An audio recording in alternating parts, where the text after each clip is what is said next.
Order. Commissioner Lee. Thank you. Dear Lord, thank you for granting us the opportunity to gather before your presence today. As we seek to discuss various matters, may you open our minds and enable us to make the best decisions for our community. Amen. Amen. Chair Lawrence. I pledge allegiance to the flag of the United States of America and to the republic for which it stands, one nation, under God, indivisible, with liberty and justice for all.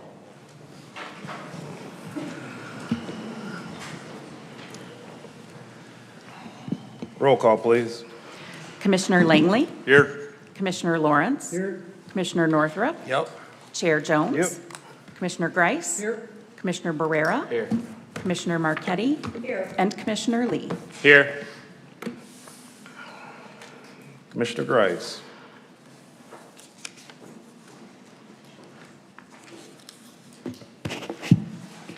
I may move that we approve the agenda as presented. Second. Mr. Chair, Yes, sir. I would like to amend that agenda.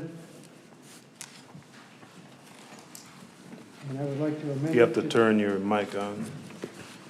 Mr. Chair, I'd like to amend that agenda and that for, under new business, number 10,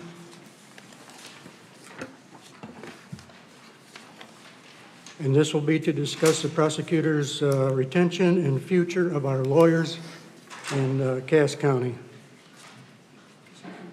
I need you to repeat that again. Our clerk's gonna Okay. write it down so for the record. This is to discuss the prosecutor's retention and future of our lawyers in Cass County. And the future of the lawyers in Cass County.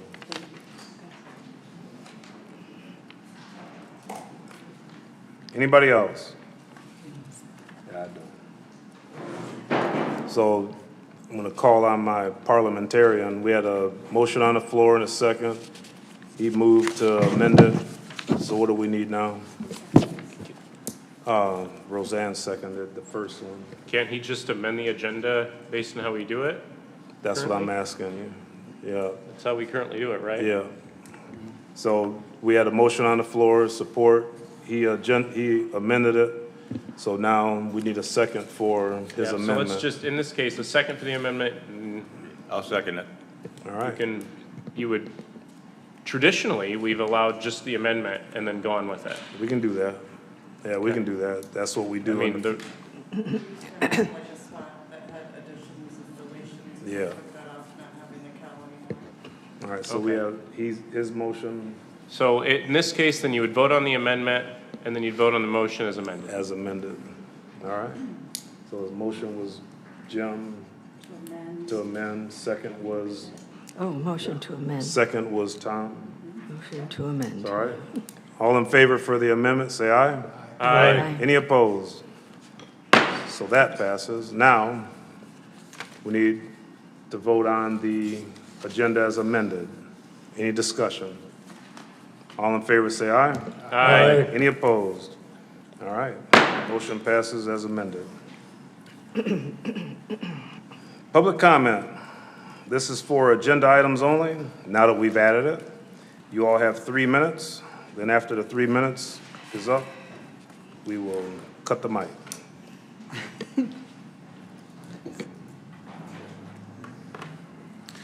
As I've indicated to you many times over the past several years, there is a nationwide attorney crisis.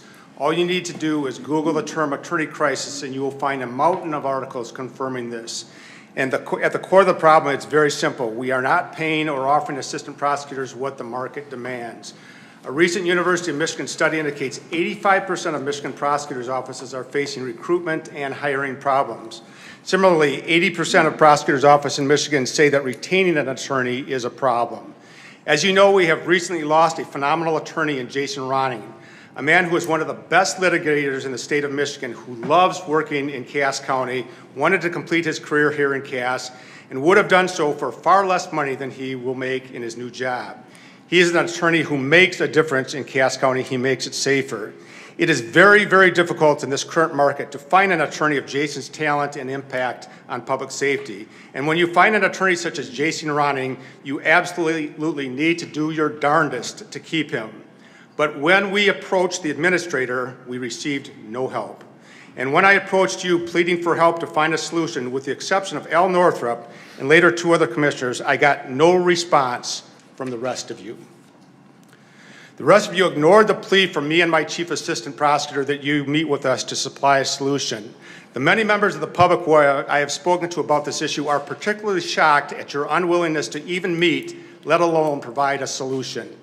They get it. They get that public safety is at risk when you have an understaffed prosecutor's office. The rest of my attorney staff also saw the way one of our critically important public safety attorneys was treated, and they are absolutely disheartened. Cass County is at very real risk of losing more attorneys in the prosecutor's office. And this is not an idle threat or comment or a prosecutor calling wolf. It is a very real thing and sadly a likely guarantee. My hands are tied. I cannot give raises. Only you can do that. The authority and responsibility is with you. The attorneys in the prosecutor's office are regularly being approached by others trying to take them from my office, normally for much higher paying jobs. My attorneys have been willing to stay for far less, but they need to see some effort from you to show that you value them. They will be watching the discussion to see where you stand. They want to hear from each of you. They want to know where your priorities are, as do the 51,000 plus citizens of Cass County whose safety needs to be your highest priority. We look forward to hearing from each of you. Thank you.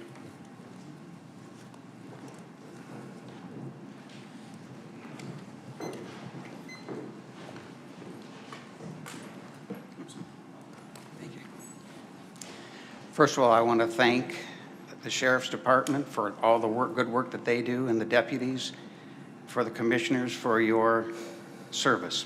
I'm just getting started and in politics, and I hope I don't have to go much farther. It's hard work, and so I just thank you very much for that. On this issue that Prosecutor Fitz talked about, I had talked to some people at the state convention a couple weeks ago, and I kind of developed some of my own thoughts on that. I'd like to share them if I could. Before you go on, I forgot to say, because we normally, you can't hear me?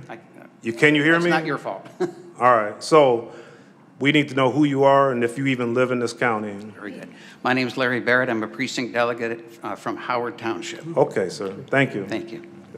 So let me say we talked a little bit about this discussion, and let me share, try to summarize if I can. Public safety, oh, don't do that to me. Public safety and law enforcement is the #1 job of government. When it's done well, we don't notice it. But when when somebody gets robbed or raped or murdered, all the good things that we all do go to the bottom of the list for those people that are affected. So it's really #1. Cass County has built up an excellent group of experienced prosecutors that help in this #1 priority. A recent decision by the commissioners seemed, as far as I know, resulted in the loss of a very good assistant prosecutor. And it appears that if we don't look at it closer, we may lose more. We want the commissioners to consider raising their salaries at least to the place where they're competitive with those who are vying for their job. I was a successful businessman for 40 years, starting 3 or 4 businesses that did well. And I worked very hard at trying to keep everybody happy, and it wasn't easy. I competed with China. And so I know how hard it is. But a person's worth what it costs to replace them. And if you're paying them here, and some other people are willing to pay this much, we need to get somewhere in between there so everybody's happy. #4, if possible, we want to try to regain and retain the most recent assistant prosecutor that was forced to leave. Maybe he's still around, I don't know, but if possible, could we look at that? I would support you in that. And if necessary, I think it would be okay to tap into our reserve. I know we have a large reserve. At least we can keep them for a couple years while we work through this.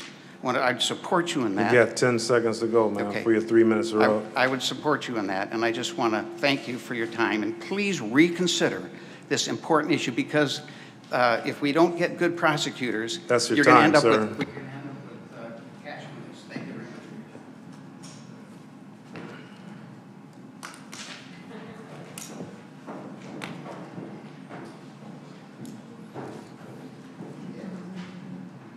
I would just like to remind everybody that last year we had a class comp study that everybody signed off on, that this was taken care of, because I am an IT network administrator. If you want to talk about underpaid for government work, I go in the private sector. It's true for almost anybody that works for the government. If you want to get paid more, that's obvious, but there is a shortage of jobs all over the place. It's not the process we have. It's not how we go. This isn't how it's supposed to be done. And if this is how we're going to do things going forward, it just seems unprofessional to just constantly be doing something like this when we have checks and balances and processes for all of this stuff. And that's all. Thank you, sir.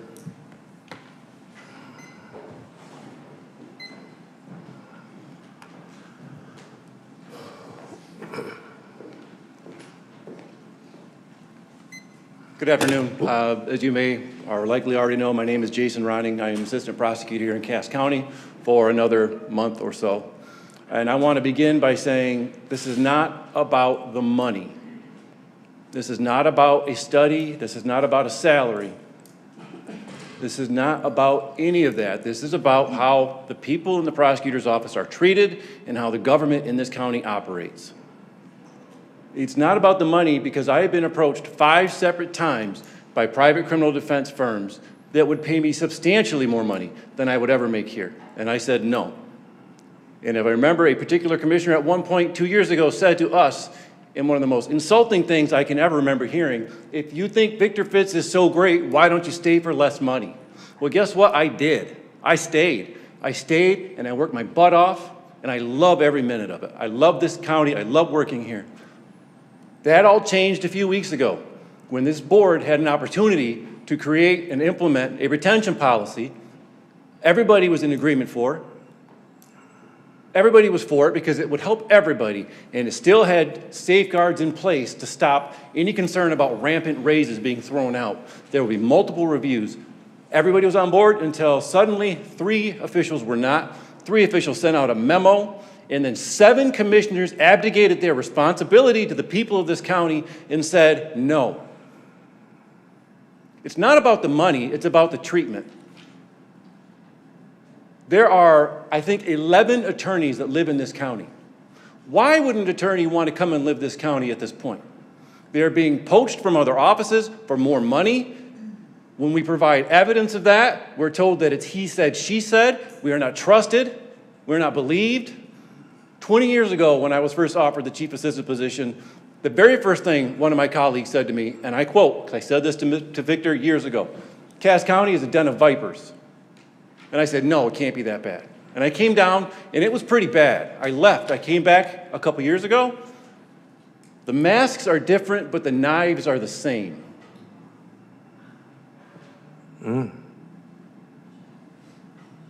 I wanted to spend the rest of my career in this county. My daughter is a high school junior. When she graduates, I was going to come here, and I was going to spend the rest of my career here for less money, because it's not about the money. It's about treatment. It's about whether this county wants qualified, educated professionals to come and live and work in this county. And if any of my colleagues asked me, should I go there because there are going to be spots available? Thank you, Chair. Should I go there because there are going to be spots available? I would say no. I would say the people are great. I love every day working here. I love working in the courtrooms. I love the juries. I love the staff, security, everybody. The leadership has failed the people. That's your time, sir. Thank you. Have a good day. Yep.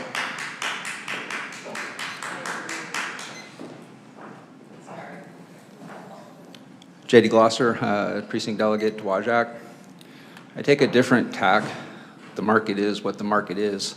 Whatever that is, it's not a comp study. Monica, Hope, Fitz are countywide elected officials, and they're trusted. And if they say they need something to retain a person, they know how their office operates, and I trust them to know what they need. I don't trust others to make a judgment on what they think they need in their office. They run their office pretty efficiently. I think they're the most knowledgeable to know.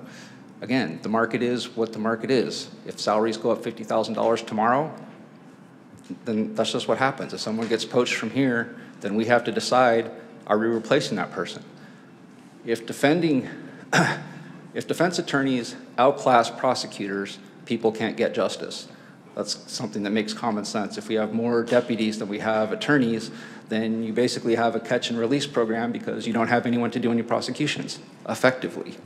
So I would ask you to consider that. Thank you. Thanks, sir.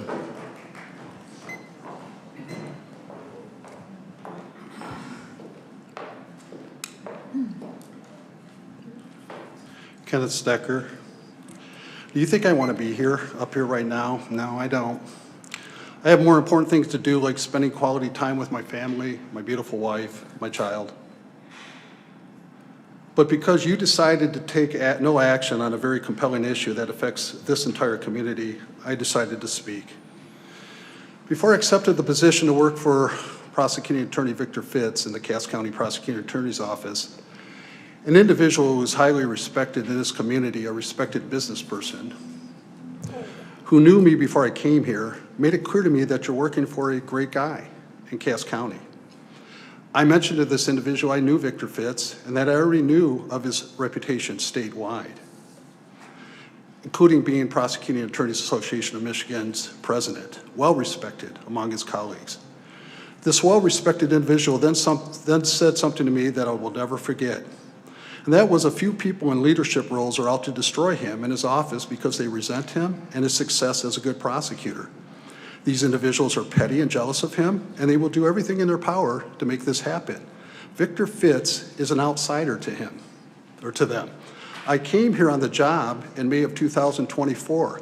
I looked around at his office. His office was amazing. Jason Ronning, are you kidding me? Best litigator in the state.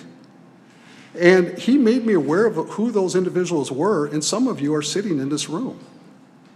This is exactly what the citizens of Cass County want, but instead you and others are not seeing what is best for the county. That is public safety. Your goal is to prevent this from happening by constantly undermining the prosecutor's office. I've seen it firsthand. I've been in the middle of it. Because of your pettiness and resentment towards him, this county suffers and will continue to suffer until you put your egos aside and come up with a solution that is workable. It starts with the chairperson, who has made it obvious to me in the last 2 years that he does not want to find a workable solution. I'm going to hold you up right there, man. And I'm going to subtract that from your time. You can have your full 3 minutes. But from right now till anybody else that wants to come up, if you talk to anybody specifically, that's off limits, and I'm going to end it. I'm not going to be intimidated by you. 2 years ago, this chairperson made the comment that if you like Victor so much, why do you need a pay raise? How insulting, how ignorant. If you had a boss that came to you and said, hey, chairperson, I'm going to give you a pay raise. No, I like you. You don't need to give me the pay raise. Then I have another apartment poach attorneys from Victor's office, including myself.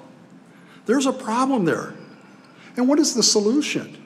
We should find a way to find a good solution. Pay the attorneys what they're worth. Your time is up, sir.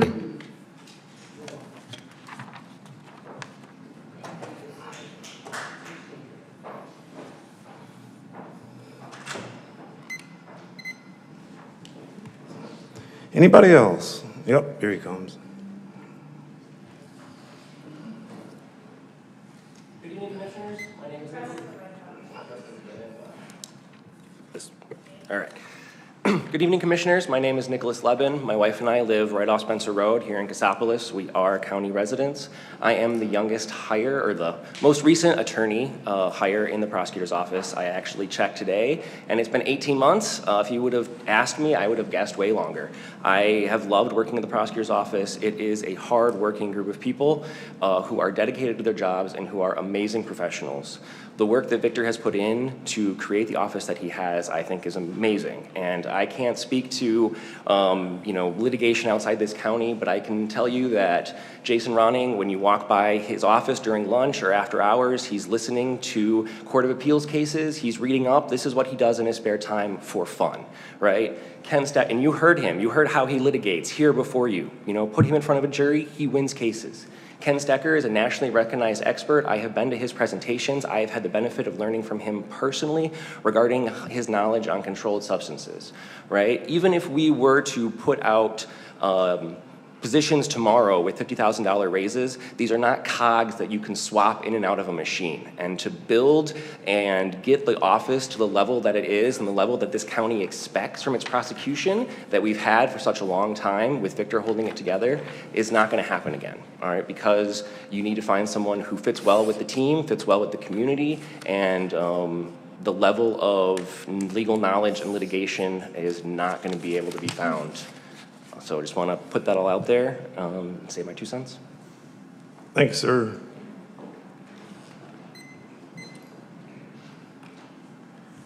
Anybody else? She beat you to it.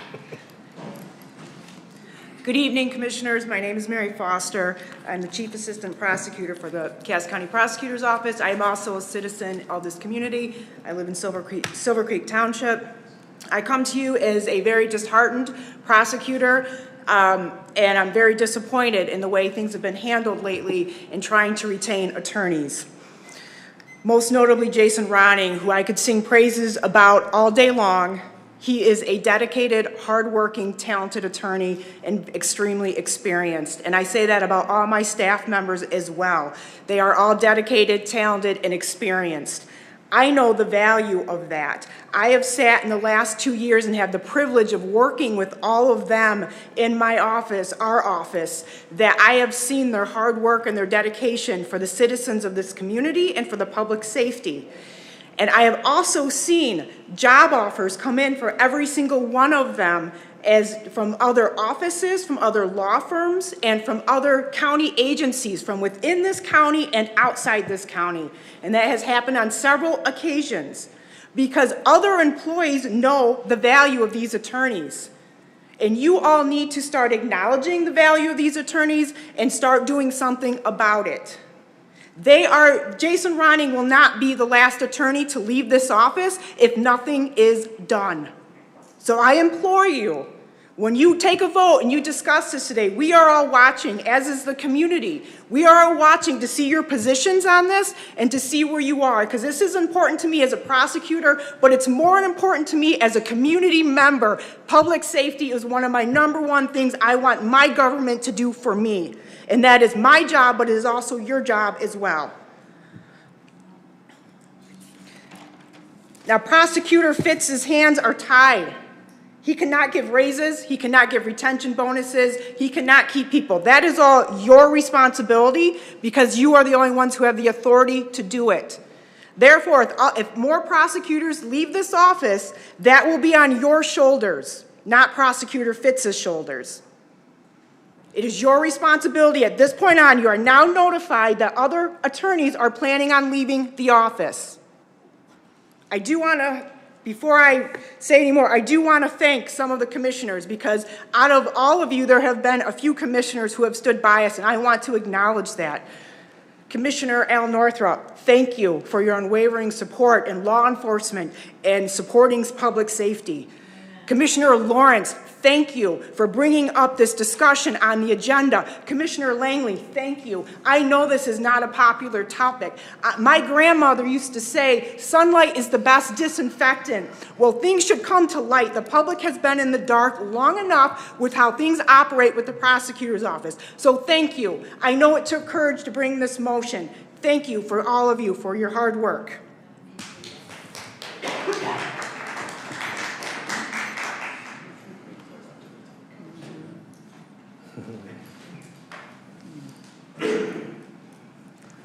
I was going to let you go next anyway.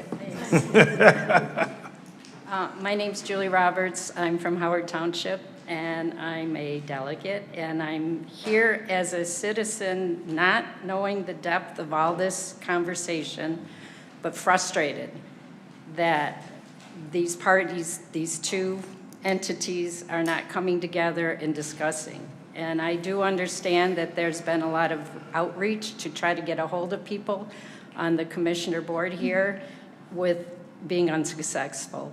So I would really look forward to a statement, because I think Prosecutor Fitz's office has kind of spoken, and I look forward to understanding you guys' side of it, why this has happened, that we have to be at this level of discussion.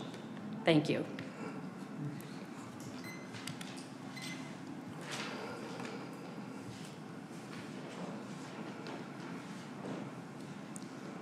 Roger Boyer. Yes, sir. I'm Roger Boyer. I'm from Vandalia. Actually, I don't live in Vandalia, but I'm in Porter Township. I'm here to talk just briefly about what's going on in terms of the salary dispute. I believe, and I've read, public safety, is the #1 job of government, whether it be the township, the county, the state, or the federal government. And I believe that that includes both the deputies out on the street and the prosecutors in the courtroom. And without one or both, without both those working efficiently and totally, we're not going to have public safety. I also know, I've been involved as far as looking and listening to this problem for at least 2 years, and I know the history is a lot longer than that. I just wasn't around and paying attention before that, I have to admit that. But I hope that the county commission will act in good faith, along with the prosecutor's office, to come up with a creative solution to this problem. I know there's funds available. I don't know how that all plays out in terms of going to get it and so forth, but I know that there has to be a solution to this. I've got some ideas that I would be willing to talk about in a more relaxed situation. I worked for 30 years for the federal government. Everybody was paid differently. It was based on your professional status, your education, your experience, your longevity, and so forth. I think there's something like that has to be instituted here, and I realize that's not something that can happen in a week or 2 weeks or even 2 months, but it is a possibility. Maybe we need 2 different ways of rating employees in different kinds of positions. So I'll conclude with that. I just hope that we can work on some sort of a compromise in this situation and move forward. Thank you. Thanks, Roger.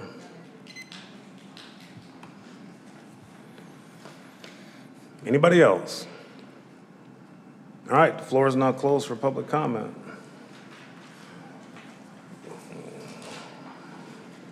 Need a motion for M49, 2026. So moved. Second. Motion on the floor and support. Any discussion? Do I need roll call for that? All right, all in favor say aye. Aye. Any opposed? Motion passes. This is to open the public hearing for the Community Development Block Grant CDBG Urgent Need Application for Disaster Recovery. It's called After the Storm. So the floor is now open for the public hearing.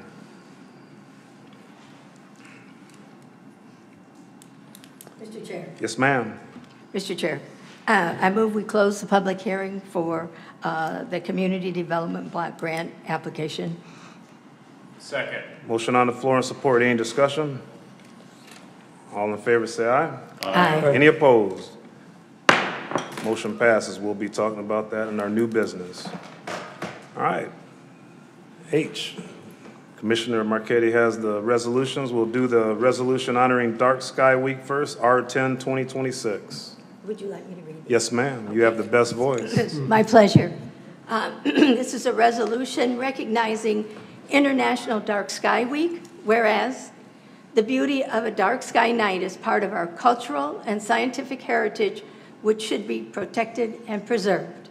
And whereas the overuse of improperly designed outdoor lighting constitutes light pollution of the nighttime environment, thereby masking the beauty of the night sky. And whereas empirical evidence reveals the negative health effects of light pollution on human and environmental health. And whereas attention to the problem of light pollution and its mitigation efforts will help ensure that the sky is preserved. And whereas the economic developments benefits of dark sky astrotourism are hereby recognized.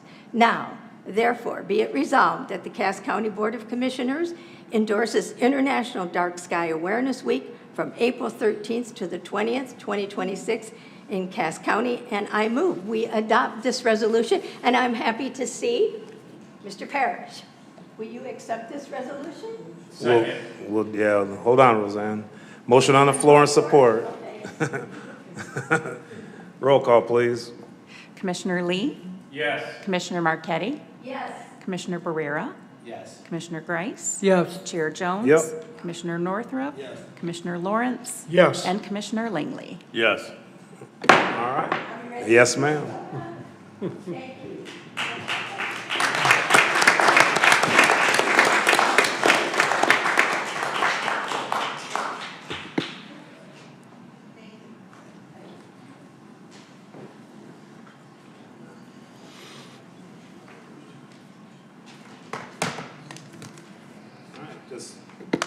Just stay right there.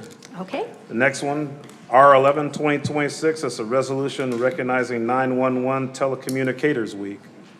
Okay, here we go. I think I will sit down. This resolution is in appreciation of 911 telecommunicators. Whereas the week of April 13th through 19th, 2026 has been designated National Public Safety Telecommunicators Week.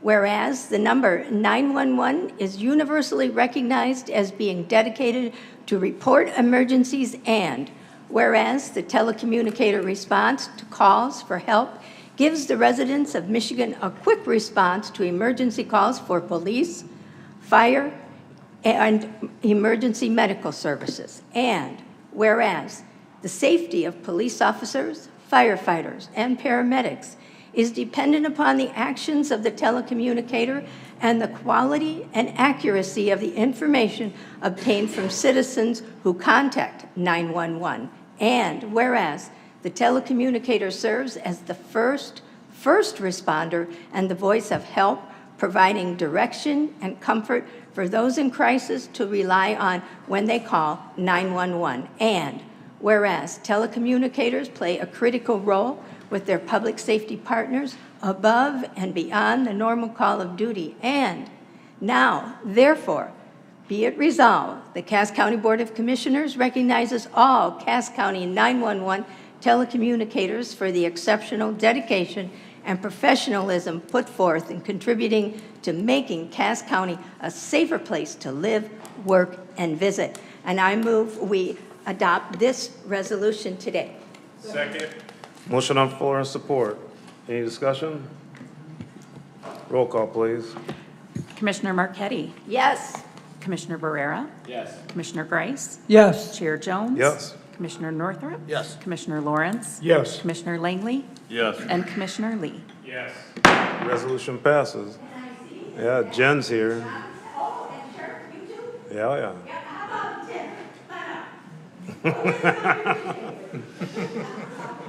Oh, boy.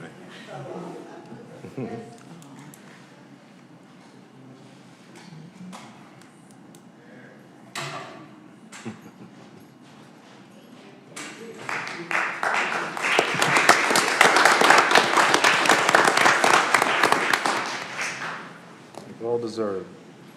Very much so. All right. R12, 2026, resolution recognizing National County Government Month.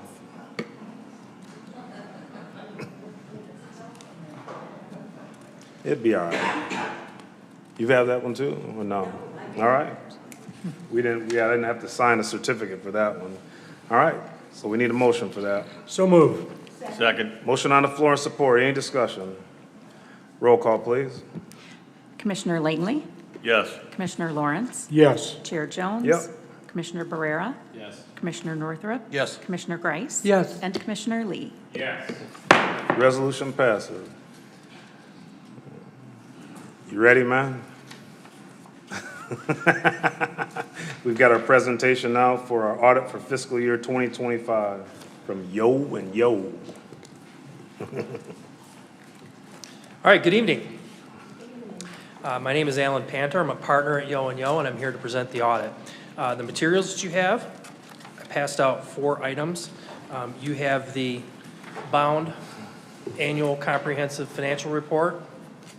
You have the bound single audit report. You have a stapled letter, but I call this the governance letter. Okay?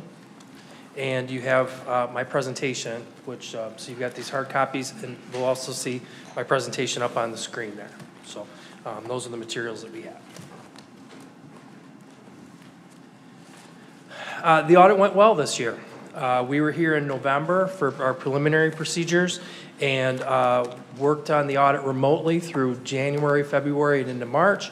The audit was issued before the March 31st deadline. Probably would have even been issued a little earlier than that. They had a little hiccup over at Woodlands, pushed us a little bit, but we got it in there, and the audit was done on time. So great job. So we'd like to thank everyone that we worked with at the county, especially Jennifer Renfro, who of course was wearing 2 hats this year as county administrator and finance director, her deputy, James Tito, as well as everyone that we worked with in the treasurer's and the clerk's office. So we really appreciate everything that everybody did to help us with the audit. Thank you very much. Our audit included an examination of the financial reporting process, internal controls, and also certain aspects of legal compliance. As part of that examination, when we find certain things, we have a responsibility to report in writing. I am pleased to report that based on our consideration of internal controls, legal compliance, and the financial reporting process, we have no written audit findings. We have no management letter comments to make. So that's a very positive reflection on management and the county as a whole. A clean audit. So I understand the county has a full agenda for tonight's meeting, so I'll try to be brief here. I plan to discuss the audit opinion. I will talk about some financial trends. I'll give you some very high-level financial information. I'll touch on the single audit and the governance letter, and of course answer any questions that you have. All right. The first slide references the independent auditor's report. The purpose of an audit is to give you an opinion on your financial statements, not to detect fraud and not to give assurance on internal control. So it's a very important concept about what it is that we're here to do. We're here to give you an opinion on your financial statements, which is what is referenced on this slide. We are giving an unmodified or clean opinion that is the best opinion you can get, and it means a couple of things. It means, first of all, the statements are formatted in accordance with generally accepted accounting principles. So in other words, everything that's supposed to be in the statements is there. And also based on the procedures that we performed, the numbers are good. So unmodified opinion is definitely what you want to see. Okay, I have a couple of graphs to show you very briefly. This first one is this just focuses, in fact, all 3 of these graphs I'm going to show you are all just the general fund. This is a 5-year history of revenues, expenditures, and fund balance. And you can see that the fund balance has increased every year except for 2023 when there was a usage of fund balance. You can also see that the fund balance is a significant percentage of the annual expenditures, which is how we measure the adequacy of fund balance. So how much do we have? How much should we have? How does that compare to prior years, potentially other governments, that sort of thing. So the fund balance is 65% of annual expenditures. Last year was 67%. So even though it went up, the percentage went down because your expenditures, you'll see on this graph that I'm going to show you, they're increasing. The costs are going up. So we usually recommend a minimum for just getting by of 15 to 20%. So that is just what you need to cash flow and operate the county. What you have additional for that really just depends on what your plans are for that. All right. The first of these graphs is the revenues. So this shows you each of the largest sources of revenues, and of course property taxes are the largest source of revenue in the county, and you can see that those are going up with the taxable value. Intergovernmental revenues, that is federal and state revenue. You can see that the last couple of years there have been significant increases there. A lot of that had to do with the courthouse project. A lot of grant money that went into that, so that's there as well. And so you can see those trends of 5 years. On the expenditure side, we did the same thing. General government is all of your core county services, clerk, treasurer, equalization, all those kinds of things. Judicial is just that's your courts and those functions, and public safety, that's sheriff and jail. So you can see that all of those things are trending upwards. You can see those costs increasing steadily over time. You can also see to the far right, transfers out. That will go up and down just depending on budgetary priorities. This year there was a large transfer to the Public Improvement Fund, and there was also a transfer to the motor pool that made up most of that too. So you can see that. Second to last thing I want to talk to you about is the governance letter. So that's the stapled letter that I distributed. That is a required communication. We issue that with every audit that we do. And it is addressed to management and the Board of Commissioners. Most of the letter is a form letter, but it doesn't have to be. It communicates several important issues related to the audit. The letter discloses any estimates that were used in preparing the financial statements. It discloses the risks that we identified, which is how we do our audit. We identify risk and we design our procedures to address those. Any new accounting standards, which there was one this year, actually two, GASB 101 and 102, and any difficulties or disagreements that we had, which we had none. So the letter would also discuss any management letter comments, which, as I said before, we have none, so there's that. The last slide for you here is the single audit. I just want to touch on this.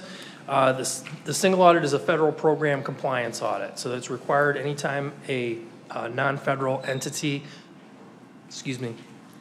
expends more than $1 million in federal awards. Cass County expended about $3.5 million in federal awards this year.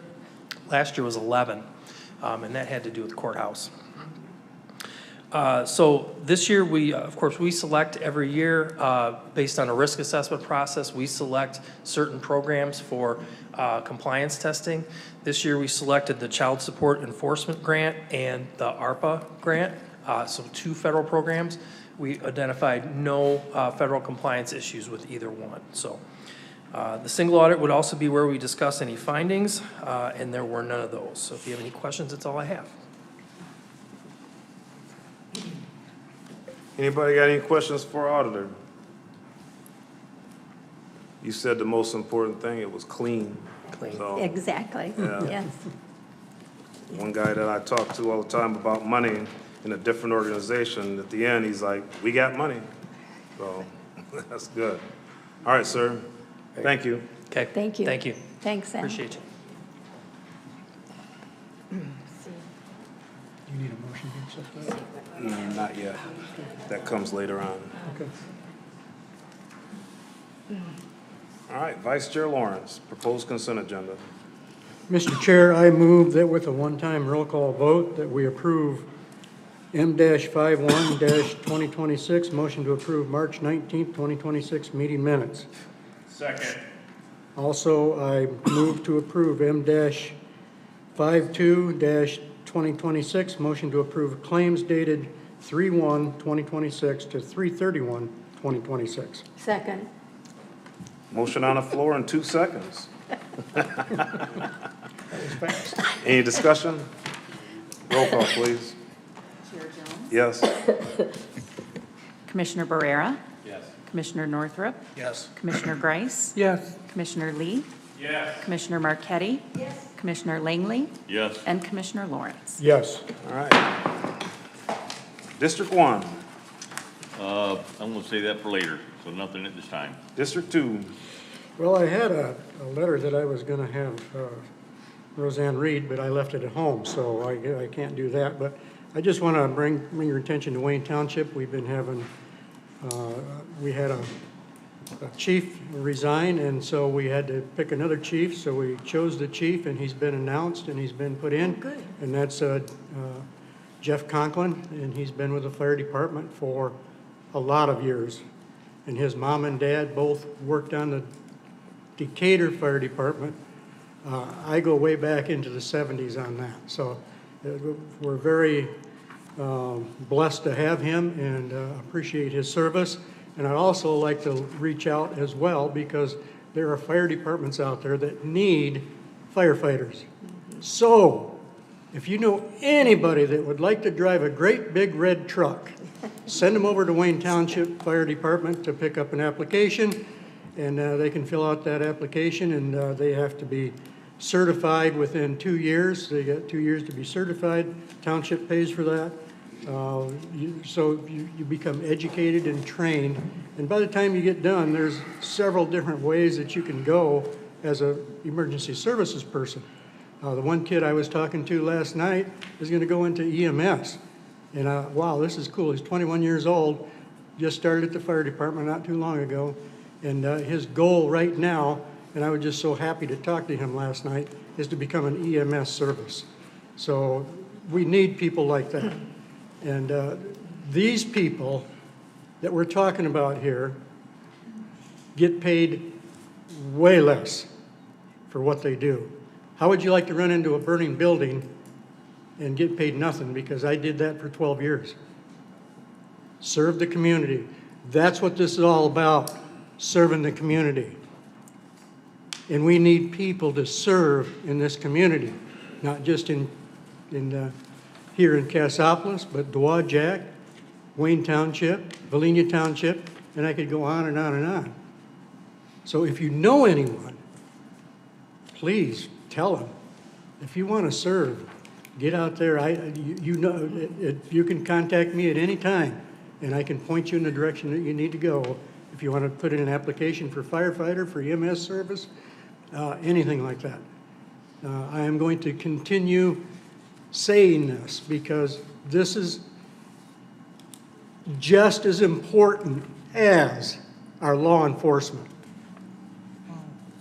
Thank you. District 3. Yeah, we got a little wet at the hazardous waste with Sam and Roseanne and Bob. I took the bad end of that field with the electronic. That'll learn you. But we had a good time. I thought it was my first time, so I thought it was good. District 5. Nothing to report, sir. District 6. Nothing to report. 7. Okay, I'm going to make it quick, though.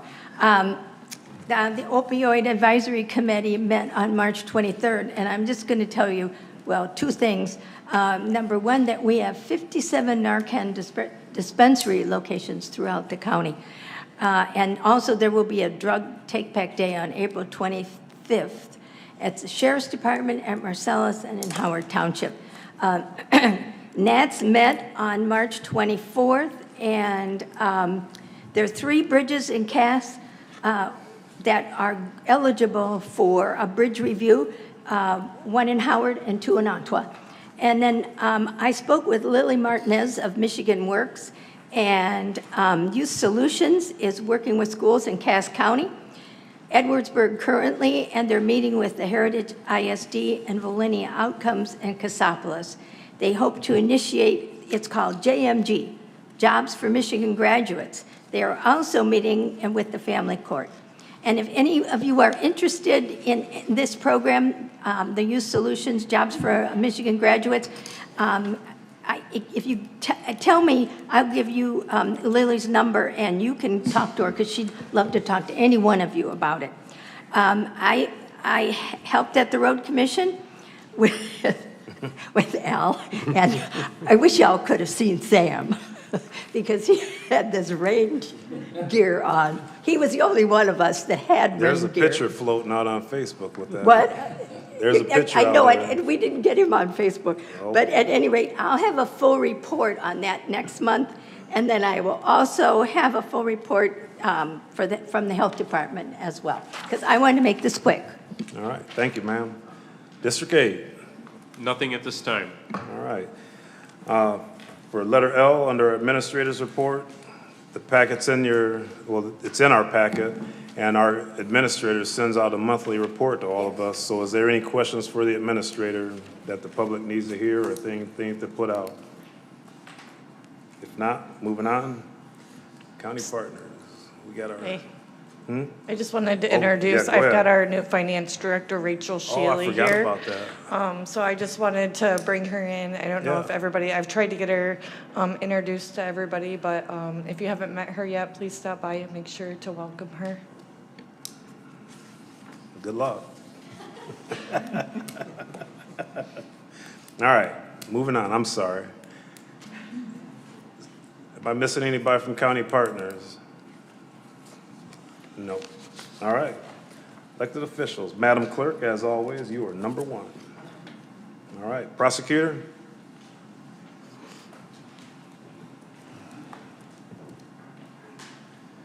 You know, as the Michigan Constitution makes abundantly clear in Article 1, Section 1, public safety is the highest priority of government. And that means you as commissioners should give public safety your highest priority. Many projects and funding requests are worthwhile, but they are not all equal. Protecting your citizens is a higher priority than anything else, and you can't properly do that without strong law enforcement. This means deputies and prosecutors. You need both.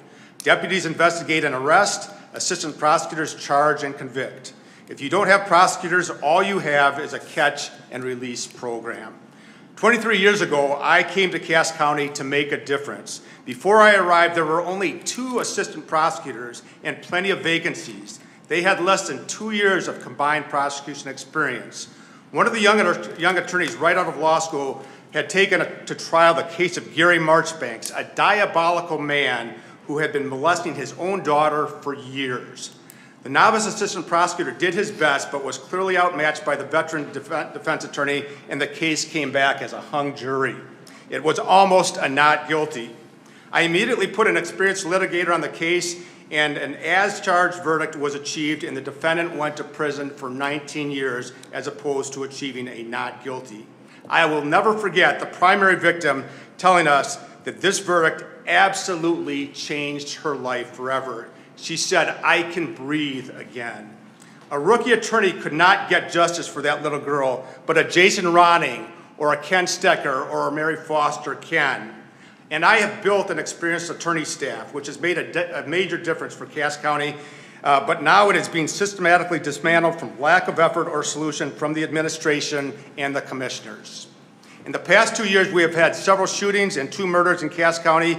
We have extremely serious drug activity ongoing in the county with Mexican drug cartel overtones.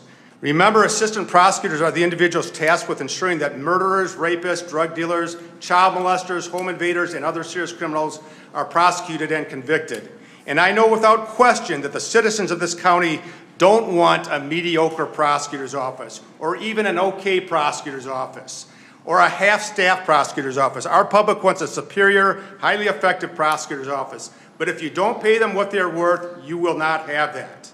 There's not a nationwide shortage of receptionists or support staff or probation officers, but there is an absolute chronic and continuing nationwide shortage of attorneys. So when you have a good attorney, you need to hang on to that person. Let me be direct. Cass County needs better leadership from you as commissioners on this issue. Mr. Chair, you claim that you are pro-law enforcement, but your actions show otherwise. When you became chair, I warned you of this ongoing storm and advised that you need to address market value for attorneys as we face this ongoing attorney shortage nationwide. But you have not. And extremely disturbingly, you have not even come to our office in over a year to discuss any issues with us, despite repeated requests. The public needs to know this. The public has voted me 6 times as their chief law enforcement officer in Cass County. You need to honor this, and you need to honor their choice, and you need to come and talk with us. Public safety is suffering because of your lack of leadership.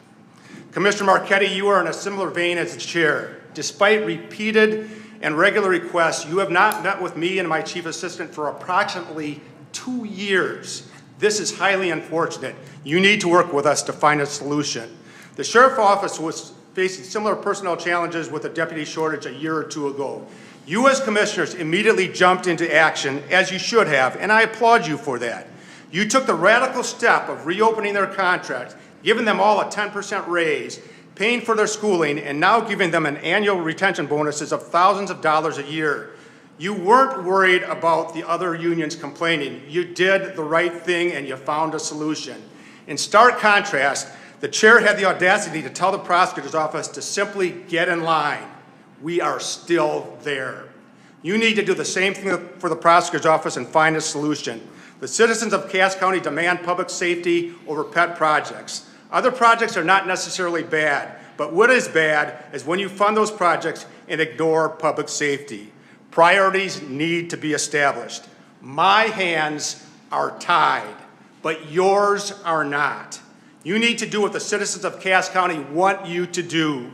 You need to prioritize the prosecutor's office and public safety. You need to find a solution to this vexing problem. Hold on, prosecutor. Please. You said we need to find it. Could you explain to me what exactly that means? Just to make sure. Sure. Just to make sure. You need to find a way that we can retain our attorneys, and we're willing to talk with you. I begged you for over a year to have this discussion, so come to my office tomorrow if you want, and we'll talk with you about it.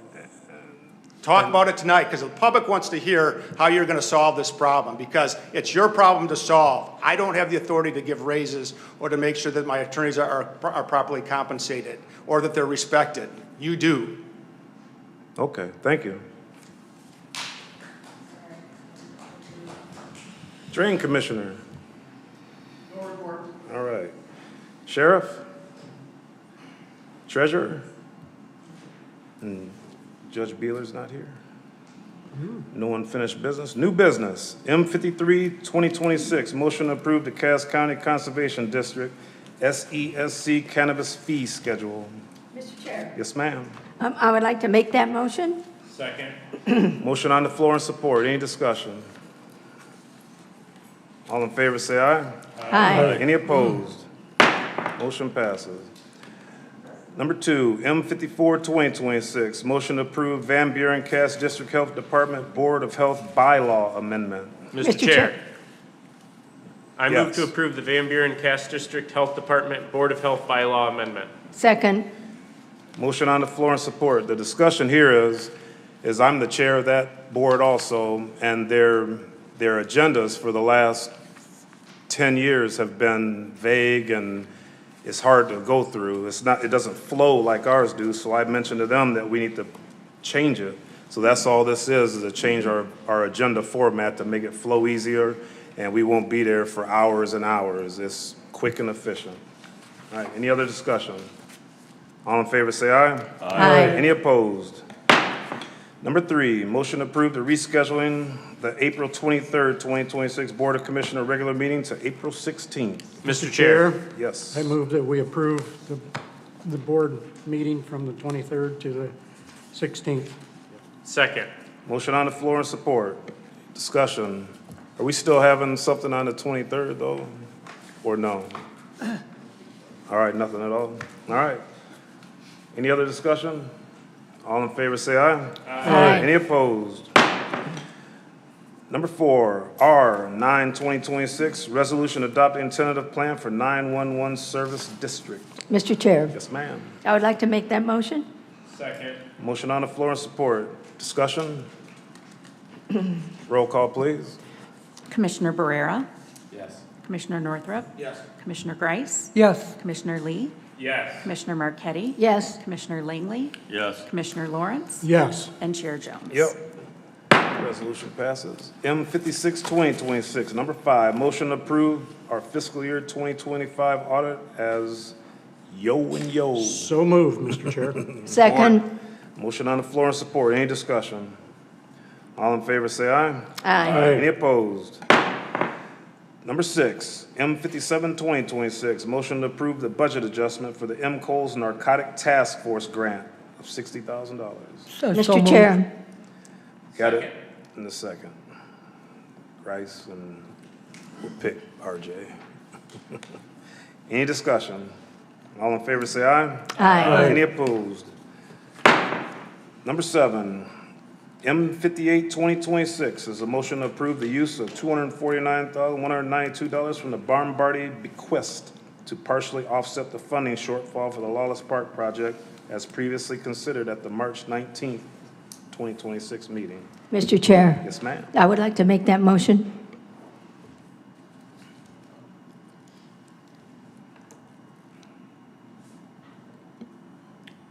Do we need that motion to come from a commissioner that voted no, right?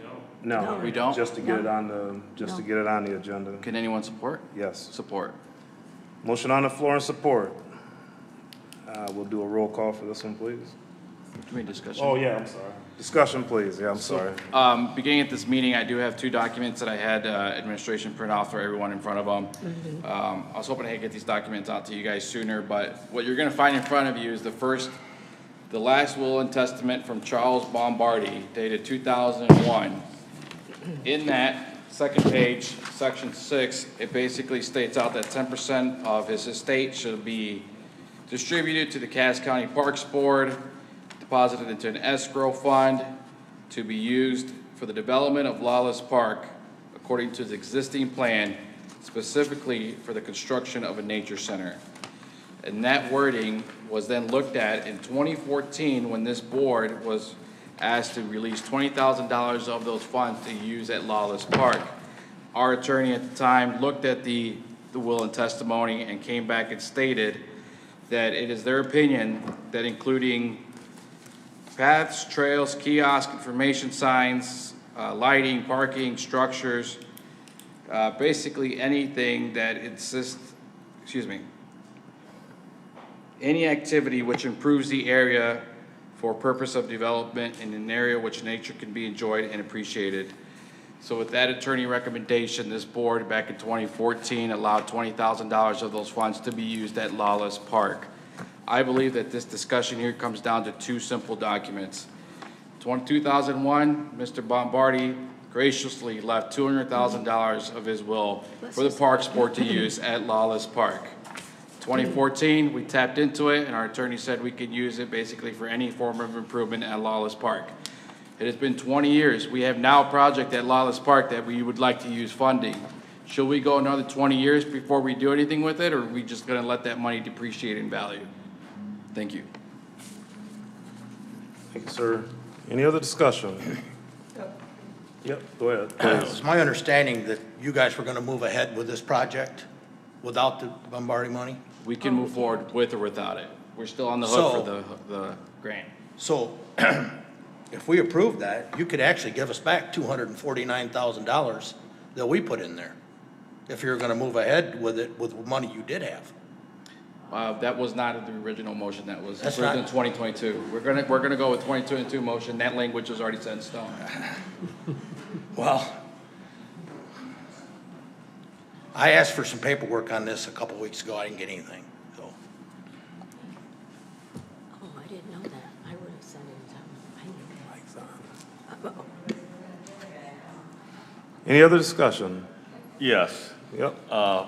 Myself and the administrator, we went down to, and Rose went to the park board meeting today. And I was very skeptical of what I was going to hear. And I had some questions for them. And I wanted their definition of a nature center, because that's what this is supposed to be used for. And basically, what this says, in my idea of a nature center, would be the same thing. You have Fernwood, and the other one, Sarah Nature Center, I think it is, or Preserve. Anything that's outside, like at Lawless Park, which I think been there one time, but anything, got paths and everything, is nature. So that can all be approved. You go to Macro Island, you walk down the paths, you see the sign by this tree. This tree is a oak tree. No kidding. But that's all part of nature. And they'll have signs that, no, there like might be some animals over here you can see, but that's all part of it. It's not just buildings and so on. It's pathways and trails and everything else. That is all. I'd also like to state for the record that we are very fortunate that we don't have any of his kin left behind, because this board has routinely stepped in the way of using those funds for its intended purpose at improvements at Lawless Park. If we continue to get in the way, that could almost look pretty bad in a court case if we were to continue to get in the way of using these funds as its intended purpose.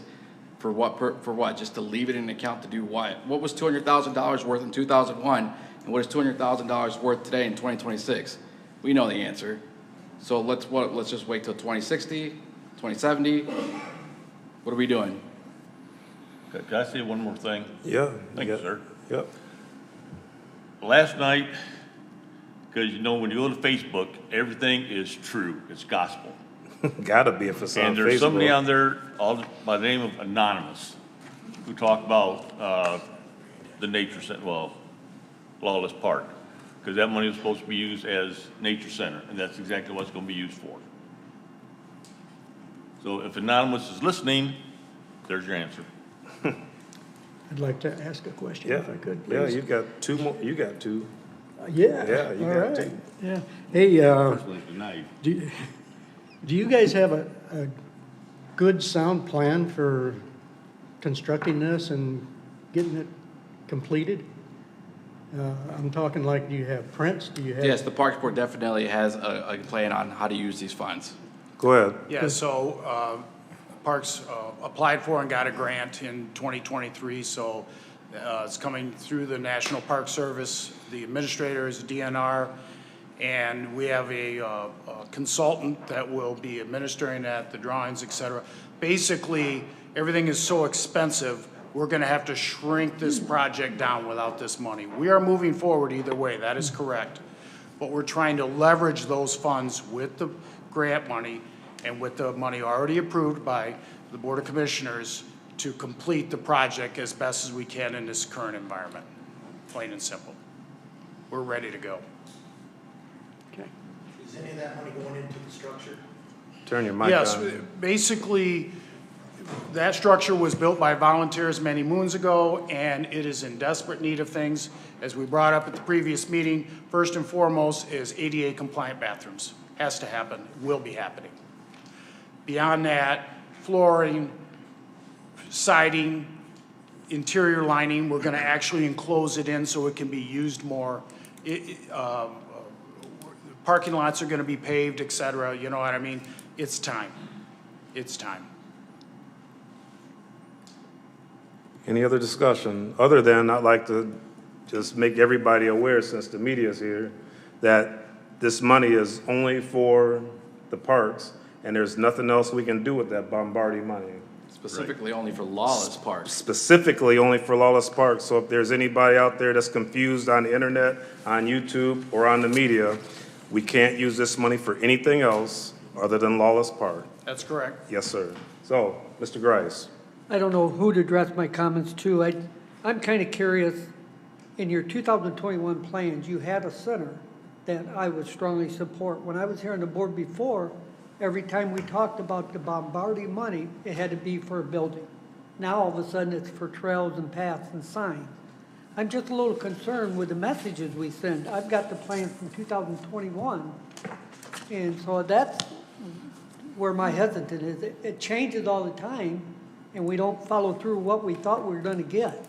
So is there going to be a nature center, so the museum and artifacts and live animals, little crickets, According You know, to the definition I got. we have a master plan, and a county like Cass, really, with the staffing that we have for our Parks Department, we don't really have the ability to support something like that. However, there are some changes going on, like you explained, interpretive signing, trails, improved parking, an apron around the SHUG, which is the structure that was built by the volunteers, the improved bathrooms, which our director recently went to a conference, and the number one thing that brings those people back to something is the condition of those bathrooms.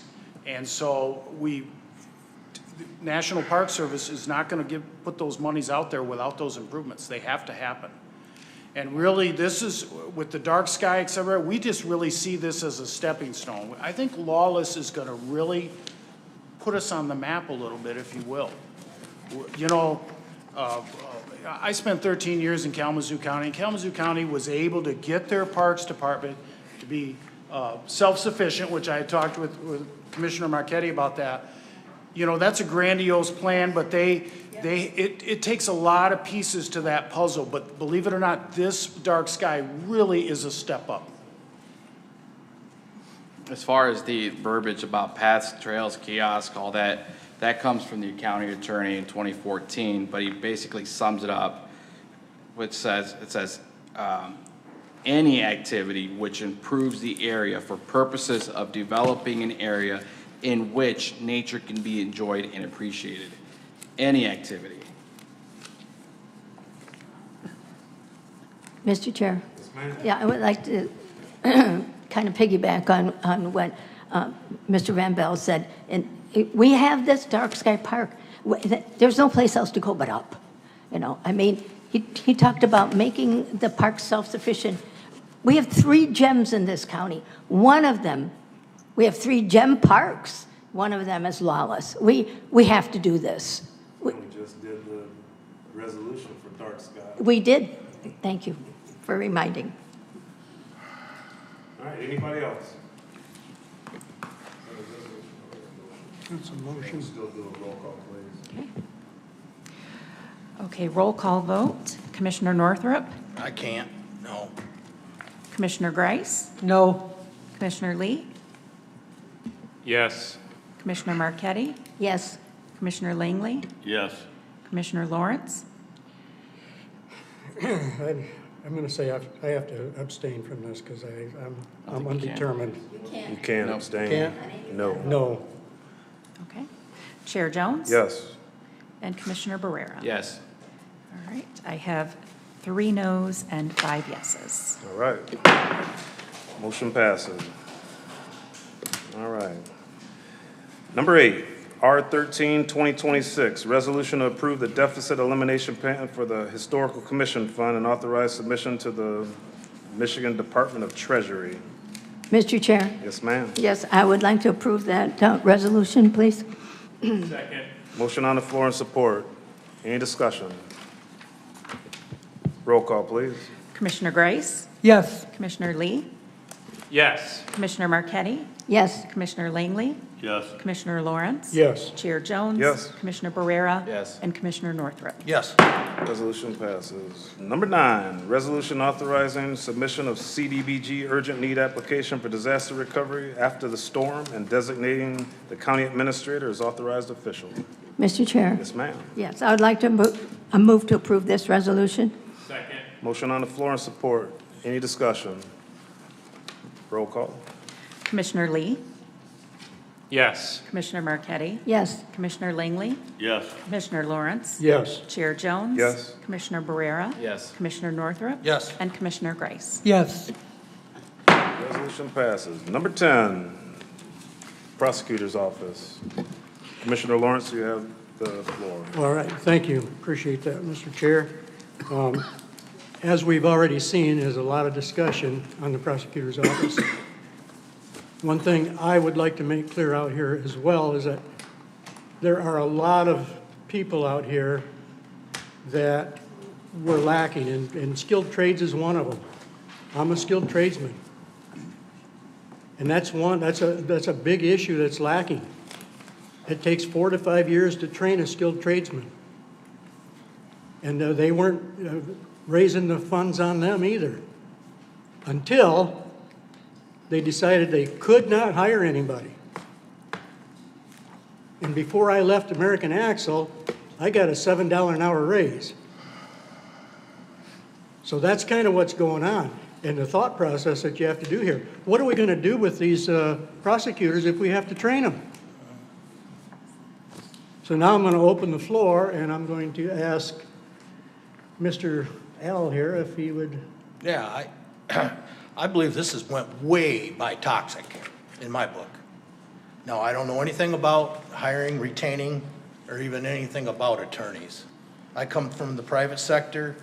You know, I had 2 or 3 different businesses, and pretty much we were merit-based. We paid people on their performance, which I'm just learning county government, and thanks to Jen, she's talked me through a lot of this stuff. I've asked a lot of questions, and I really appreciate her, and I thank her publicly for what she's done for me. Many times, she's literally had to draw me a picture to make me understand. So that right there means a lot, because she's very busy. So a couple things that I've been asking around that could happen if we don't have a fully staffed prosecutor's office. Number one, we already talked about it, catch and release. Maybe Clint can get a naughty chair put up somewhere until they behave themselves. I don't know. Number two, the Attorney General brings lawyers down to take some of this heat off us. Okay, now what do we get? We got an attorney coming that we don't even know who it is. And for all I know, they could be a defund the cop attorney. You know, here we go. We got a very good prosecutor's office and a very good sheriff's department. We go down that road, we're a number. We're not a community anymore, we are a number when it comes to this state. So if I have a resident come up to me that's been victimized, and they're gonna look at me, and they're gonna say, what are you gonna do about it? And I'm gonna tell them. I said, I learned 3 brand new words since I've been a commissioner. Those 3 words are class, comp, study. That's what I learned, okay? It's a religion here now. It is a religion. So I'm also gonna tell them that we tried, which we didn't understand this class comp. I definitely didn't. I had to be put in my place a couple times on this. But we tried to fix this in a couple meetings ago with this class comp study. And this building literally lost their mind over it. So if I come up to this resident, I'm gonna look them right in the face and say, there is absolutely nothing I can do about it and will do about it, because this system right now ain't working. So I don't know what else to tell them. I can also tell them we're fiscally responsible. We just dropped $250,000 on a pole barn, you know, so I'm gonna need that picture drawn in front of me again to make me understand what fiscal responsibility is. That's all I got. Thank you, Al. Appreciate that very much. Anyone else? Yes, I got something I'd like to say on this subject. So I'll try to speak clearly and slowly so that everyone can hear me. I want to make sure that the full context is clearly on record for those in attendance today on who were not part of the earlier process. The county and its elected officials jointly completed a comprehensive class comp study that was agreed upon, funded, and formally implemented on October 15th of 2025, less than 6 months ago. That process was specifically intended to address compensation, recruitment, and retention concerns across departments, including the prosecutor's office, using market data and an objective county-wide framework. To be clear about what that process delivered, I have 2 actual compensation outcomes from the prosecutor's office. I won't say their names. One employee began employment in July of 2023 at $75,000. At the time of the compensation study, was earning $86,000. Now earns $92,000 as of January 1st, 2026. That's an overall increase of 23% in under 2 years. 23% in under 2 years. The next employee I'll mention, May 2024, started off at $72,000, was earning $80,000 at the time of the class comp study, now earning $86,000, an increase of 18.5%. In a small rural county, these are substantial and meaningful compensation increases by any reasonable standard. These are not projections or promises, these are real numbers, real outcomes. results directly taken from this board. I do not question that prosecutor believes he needs additional funding. However, characterizing this situation as though the county has done nothing to support is not supported by the facts. Any request beyond what is agreed upon and implemented through the ClassCom study constitutes as a new request, not failure of the prior process. New requests require honesty about trade-offs. Additional funding would mean reductions elsewhere in the county budget or identifying new revenue source, potentially something as significant as a tax millage. And those are decisions that require full transparency and complete fiscal analysis before this board and the public. I also urge the public to not be misled by one-sided and incomplete representations of this issue. I encourage anyone with concerns to seek out the full set of facts, including the documented timeline, data, and actions already taken by the county, rather than relying on impartial or inaccurate statements. I want to especially be clear about one point. Public policy discussions should be grounded in facts and fiscal reality, not driven by fear-based messaging.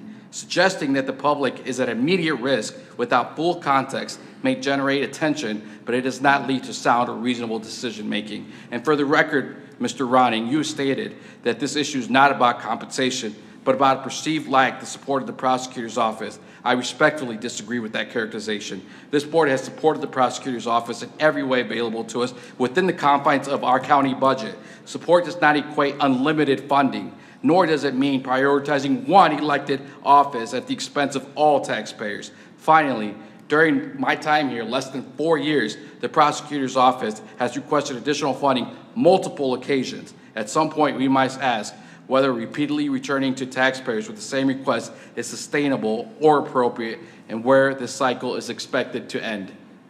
Thank you. Mr. Grice? Thank you. I just, a couple of statements I want to make. It was implied that this board doesn't support public safety. Well, half our budget, over $8 million is for public safety, not for the courts, not for general, but public safety, over $8 million. We support public safety. And I want to address what someone said, it's not about money. Tell us what it's about then. All we hear is money. So tell us what you need to keep you. That's all I have to say. Okay. Anyone else? Jim. Also, if I have an issue or an issue with somebody that I need something that they want, I'm not going to attack their character and threaten. I've been threatened with votes, and you all know me in votes. You know, I've been threatened with, I've been put on notice. I've received letters being put on notice. My administrator has been attacked every day. Then I tried to do the same thing 2 years ago for 2 of our departments and got threatened. You know, so if I need something, I don't think I'd go threaten somebody. I would go to them and say, hey, this is what we need, but if I can't get it and we give a reason why, then that's what it's got to be. And the prosecutor's right. I do support law enforcement. I used to be a reserve officer for 15 years. You know, that's one of the reasons I ran as county commissioner. And I have been elected 4 times as well, and for chair as well. So my leadership, I don't think that's in question. I've led troops in combat, you know, where lives are on the line, and I'll do the same thing here. And I appreciate the law enforcement, I appreciate the prosecutor's office.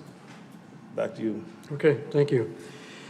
All right, as we continue on, I'd just like to reiterate here, because we need to understand that if we lose these, you know, I understand everything that's been said. I appreciate Sam and what he said here. I appreciate our administrator, Jen, when her and I discussed this. I appreciate all that, but you're not understanding what's going on here. We don't have the lawyers to mess with out there in the public, the same way with skilled trades. They did not have the skilled trades to just walk up and hire somebody in. When I first went into the skilled trades, the people in the skilled trades would go somewhere else for 15 cents an hour more. So if you don't have it for the skilled trades, and I'm telling you right now, lawyers are skilled trades. You can't train them overnight. If you don't hire people in to train, what have you got in the future? Where's our future at? Right now, we need a lawyer for the courts. How long have we needed that lawyer? 1 year. And yet, we go right back to this class comp study, which I didn't agree with to begin with. It's nothing but a big joke. And when they all get done, half of them are for it, they all vote for it. Only half of the people are for the class comp study, but they vote for it anyhow. And half of them are just tickled to death for it. And I think there's another way to address salaries here, in particular in our law enforcement. We got a comment over here. Yes, sir. To state that half of us are not on board, that's simply not true. I mean, we went through numerous meetings where we had to vote as a board on that motion. And not only that, we created a committee. We put some of our biggest critics on that committee. We went to an outside non-biased, no community ties agency. We did everything we could. And even then, when we got the results, did we immediately take action? No. We gave those results back to the elected officials so they could meet on it and they could talk about it. And they deliberated on it, and then they came back to us as a group and said, we don't want to change anything. It's fair to everyone. Brought it back to this board. We voted on it, and we implemented it. Again, I want to go back to my earlier statements. One employee in less than 2 years, 23% increase. The next employee, 18.5% increase. What's the answer? Let's give them more money. Is that what you guys want as taxpayers? How much more do you want us to give them? If we continue this timeline, 5 years from now, they'd be well in the $150,000 range. How much more money do we need to give them?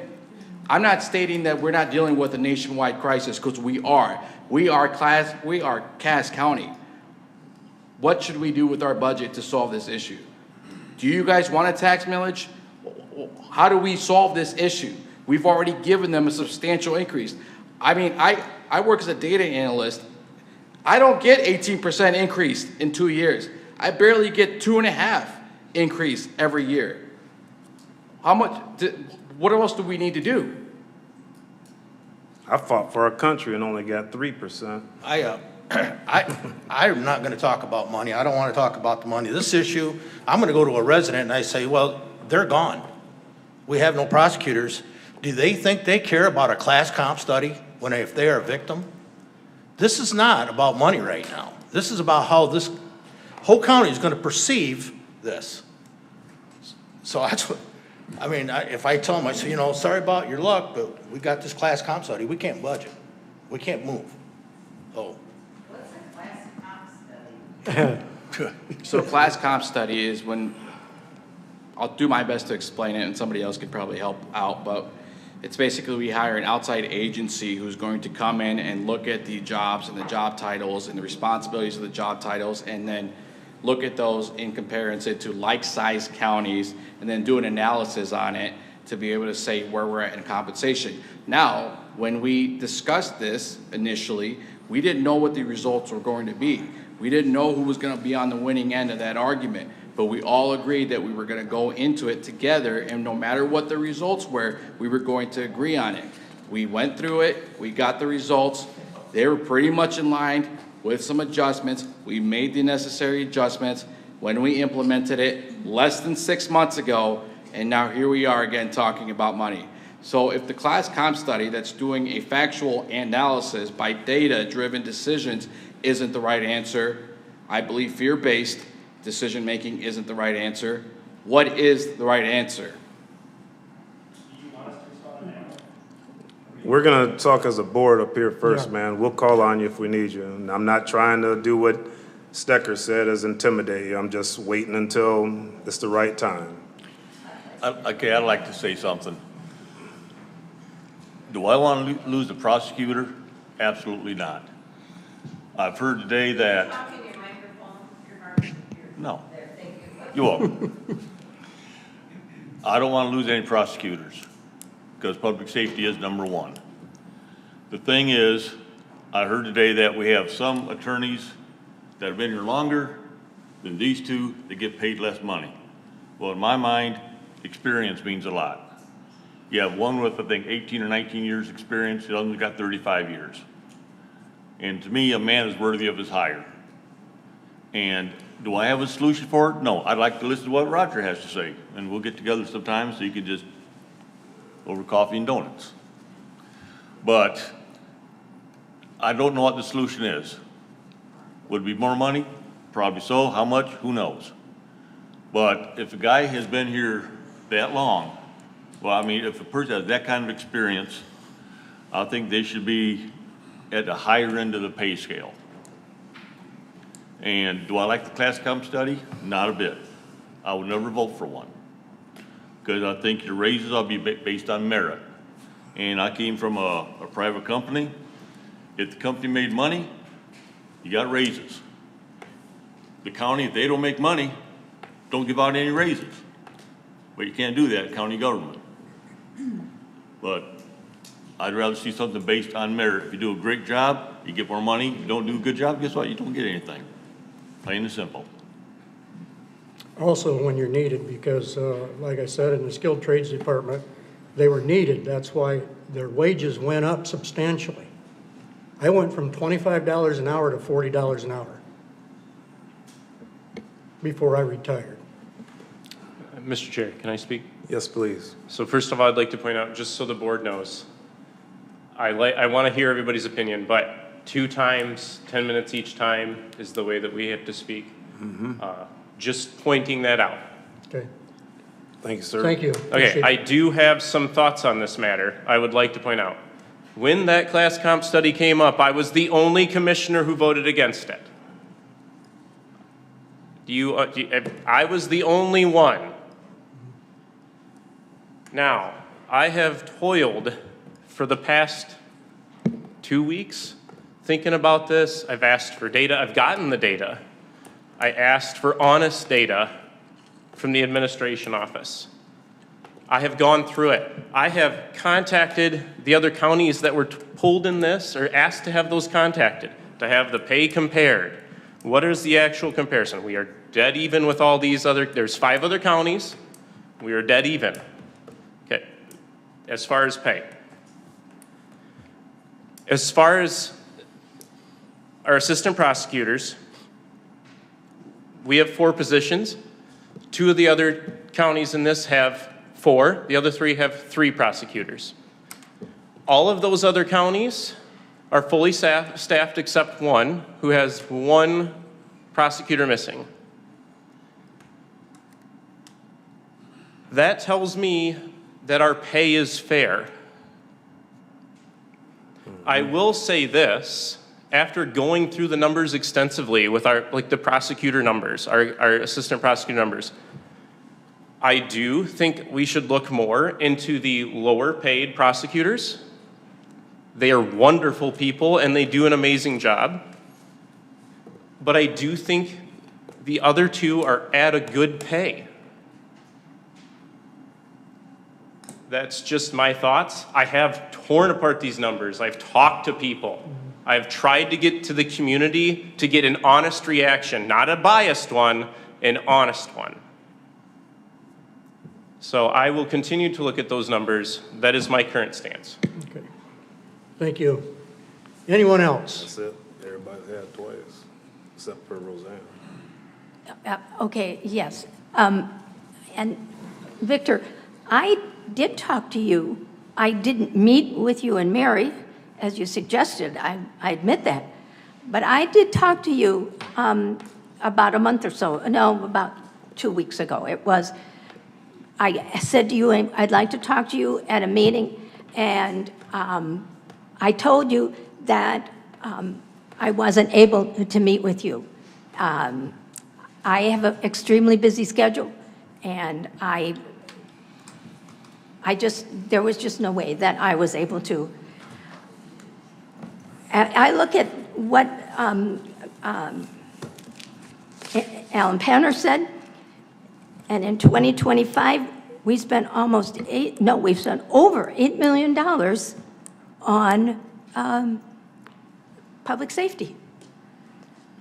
I don't want to, Mr. Ronan, I don't want to lose you. Mr. Checker, I don't want to lose you either. But we have a budget, and our budget is very tight. If there was some way that we would be able to keep you and it wouldn't involve a huge raise, let me know. I'd be happy to look at it.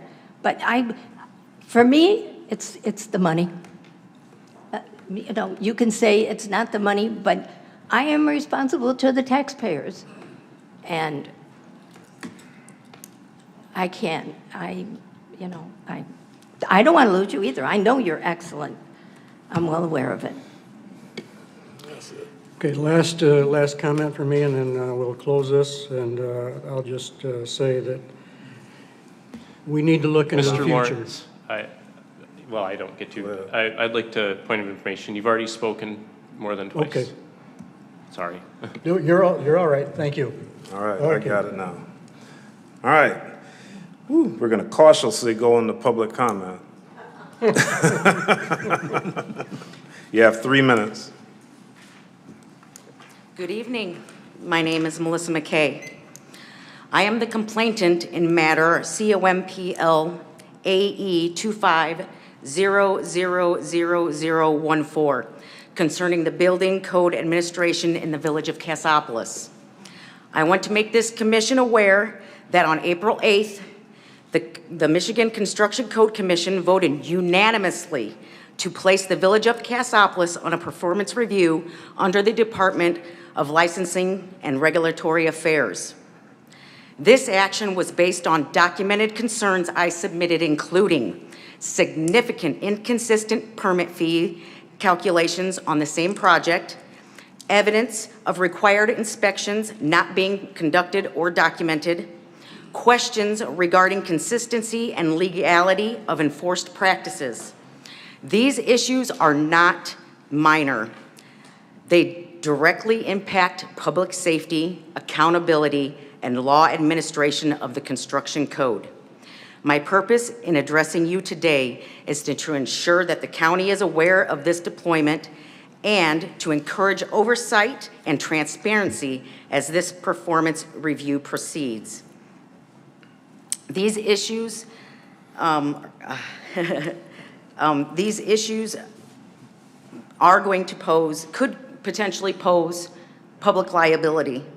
And I would like to make sure that you guys really keep your eye on what's going to be happening in the next, I'm going to assume the next few months. Thank you for your time and consideration. Thank you, ma'am. Before anybody else, I'm going to, as the leader of the Board of Commissioners and the chair, I guess that's one and the same. If any of my board gets attacked personally, I'm going to cut the mic. That's just my responsibility and a good leader. Go ahead, sir. It's interesting because I was approached by the St. Joe County Prosecuting Attorney's Office and the prosecuting attorney, Deborah Davis. She called me 2 weeks ago asking me if I would take a job for $102,000. Sure.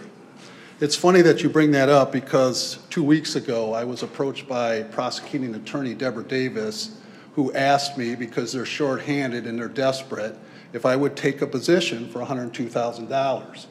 I said no because my loyalty and because I like working in this office, I stayed here. So I don't know where you're getting your statistics. Maybe you need to look at the prosecuting attorney. Let me finish. You may want to look at the Prosecuting Attorneys Association Michigan job openings and see a list that goes on for hours. The other thing too is, I think the only thing that will matter to you is when you start feeling the pressure from your constituents. I also want to make it clear, I will be leaving a short time after Mr. Roning's departure. I will be taking my services elsewhere. I think this is absolutely deplorable, the way you handle things here, and there's no need for me to stay here. Thank you.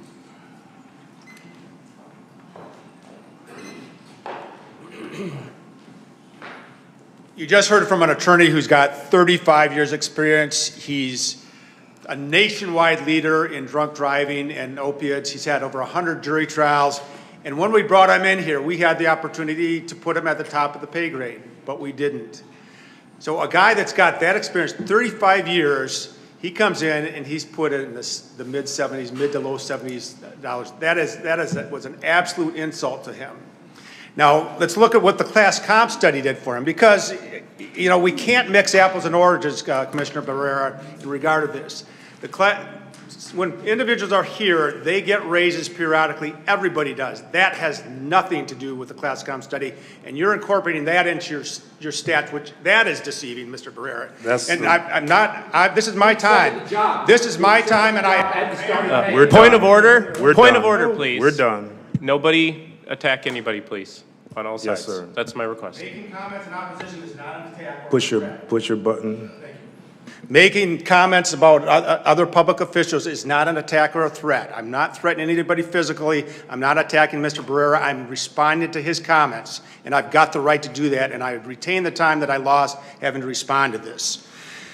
Mr. Stecker, with his increase from the class comp study in October of 2025 was $850. That's 1%. You gave the sheriff's deputies rightfully 10% to keep them around. Ken Stecker's percentage increase from the class comp study in October of 2025 was just over $2,000. Now, let me talk one other thing. On the class comp study, I accepted it, but you have to remember a class comp study is not to set steps, it's to establish the grades. And I've accepted that, and I accept it now. I did when it happened. I continue to do that. But we have always had step increases considered for retention and for hiring. In the last 6 years, we've had about 8 of those resolutions. I might be a little bit off on that number. Mr. Stecker has got 36 years, and in his grade, he's at the bottom. He's a step 2. A guy like that, without question, should be a step 9. Likewise with Mr. Ronning, you have the tools to do this and the authority to do this. It's been done many times in the past. And again, last thing I'll say is, it's again deceiving to say, well, you know, the prosecutor's office was 88%. It was by far the lowest office below the average. You know, but now we've given him more. He's still at the bottom of his pay grade, but since we've gotten him up higher, he should be happy with that percentage increase. He should be happy with being paid what he is worth. You know, the good book says a laborer is worthy of their wages. And Ken Stecker and Jason Ronning are worthy of being step 9 in their positions. And that's not a violation of the class comp study. And if you say it is, then again, I strongly disagree with you, because a class comp study is to set the pay grades, not the steps, and steps have always been changed. I will send you all tonight or tomorrow morning a list of those 6 or 8 times when we've had retention or hiring increases. So again, you know, you talk about half of the facts and half of the information, and am I done, Mr. Chair? No, you got 10 time. seconds left. Okay. Keep going. You know, and I would encourage you, Mr. Barrera, you have indicated to me, you know, that again, this is not precise information, but let me point out to you that you have on multiple occasions gotten derogatory information about my office. And I have indicated to you, when you get that, come and check with us to see what it is. And you haven't done that. But I hope you will in the future. That's again, it, thank you. Yeah. Because you want both sides of the story. I wouldn't do it, man. Go ahead, sir. We already know who you are. You got 3 minutes. Push your button, man. We already know who you are. Just push the red button. Right on the mic, right in the middle. There you go. There you go. Now it's red.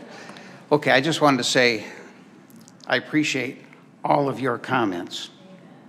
And I understand where you're coming from, Roseanne. And I understand where you're coming from, Sam. I appreciate that. I hadn't heard these things. But I really think that we can put our heads together and solve this problem where everybody can be satisfied. I think we can get there. Remember the movie Dave, where they sat around and solved a problem? I think we can do it. All I'm asking is that you don't dig in, and let's talk it through, and maybe we can find a solution. Maybe we can pave the road to retreat and gold as well. Thank you. Thanks, sir.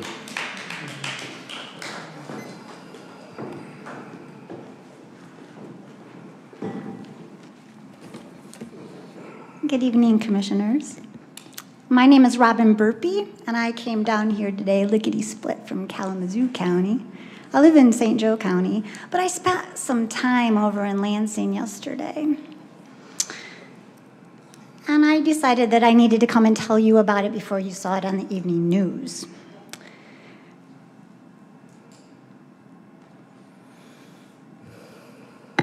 Mr. Rogers was a childhood idol of mine. I know that dates me. And he said that you need to be kind to your neighbors.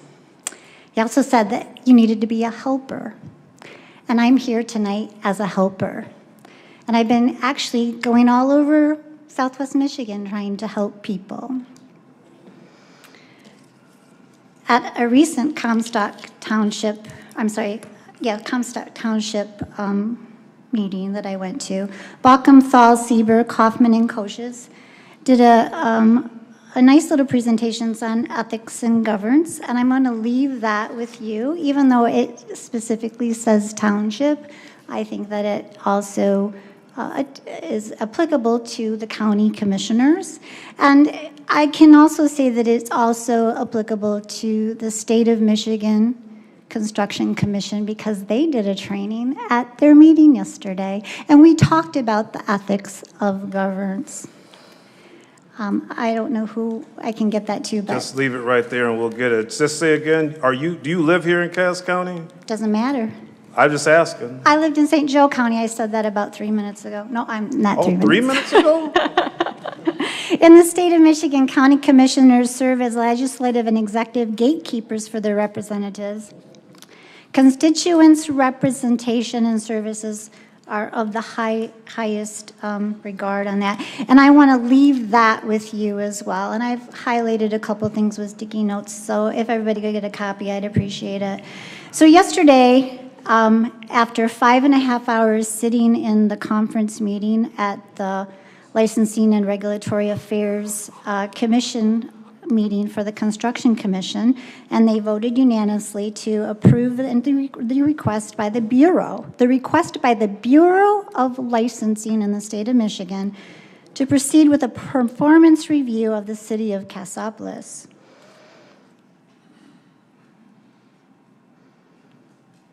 That's big stuff. That's evening news stuff, by the way. And I would like to close with a statement that was made by a resident in Lockport Township in St. Joseph County, Michigan recently that says, situations like this are why people are losing trust in the system.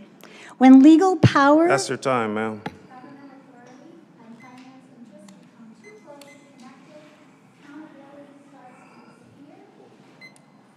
That's why.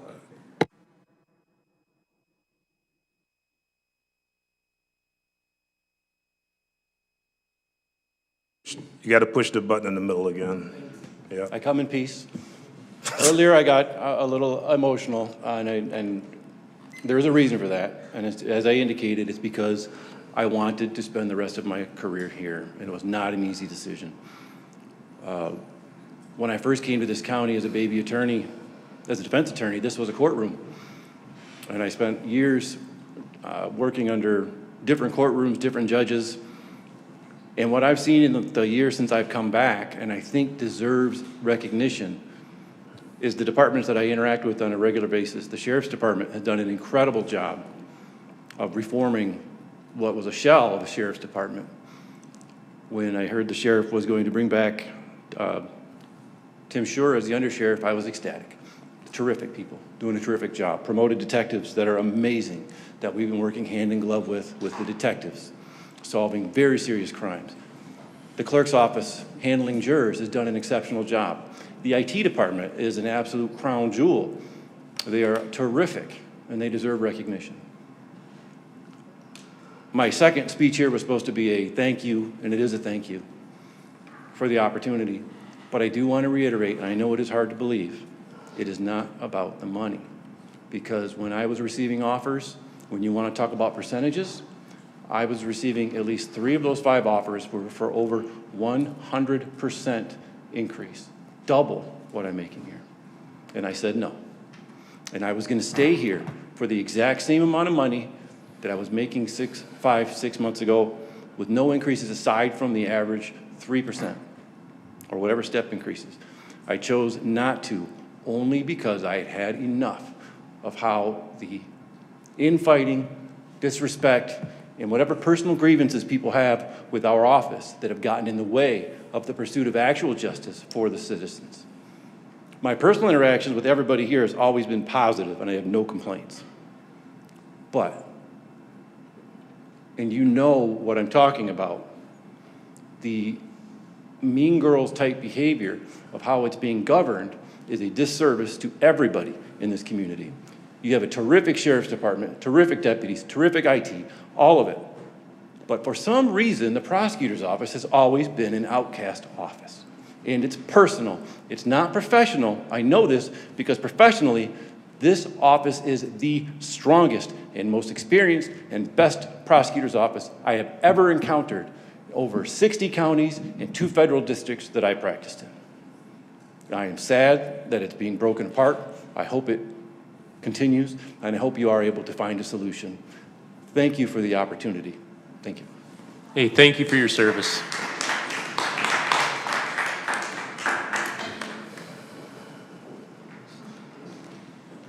So I want to talk about 2 things. So first of all, I want to say that as a Boy Scout growing up in Cass County and I came going to summer camps here, I went to hike to Dr. Lawless Park, and that is where I did my first hobo dinner as a tinfoil meal and learned to build a fire. And I, as a Cass County resident and as a scouting administrator, as a Assistant Scoutmaster, wholeheartedly agree with all of the investments that we can make into Dr. Lawless Park. I have been there with my scouts as a for night viewing with the stars, and it's great, and so I thank you for all of that. So Commissioner Lawrence and Commissioner Northrup, I want to say that being an attorney is absolutely a profession, is a skilled craftsmanship. When I went to law school, I had 1 trial advocacy class that talked about what we actually do when we get in a courtroom, and the rest of it was theory. And that is stuff that you have to learn once you graduate, once you're thrown to the wolves, and once you get out there, right? And so in order to bring that kind of level of expertise to Cass County is going to take an investment. And as much as I love participating in everything that we have in Cass County and going to the parks, you know, we can't do that if it's not a safe environment. And then Commissioner Barrera, to respond to what you were saying regarding the percentages, I think that you're not looking at it correctly, because I think that when you're talking about what that percentage difference is, that was the percentage difference from when the attorneys came in order to put them at a competitive level. Right? It's not saying that that's what they're, right, that was raising them to where they deserve to be comparing to the counties around us. And when we look at what is happening to all of the other counties and we look at all of the vacancies that are there, Cass County is going to become another statistic on a long list that has vacancies that need to be filled.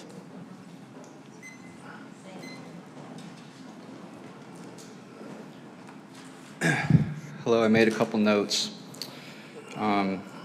One is no one has asked citizens of Cass County what value we place on prosecutors. I'm not aware of anywhere that that's been done, and I think that would be an important thing to do.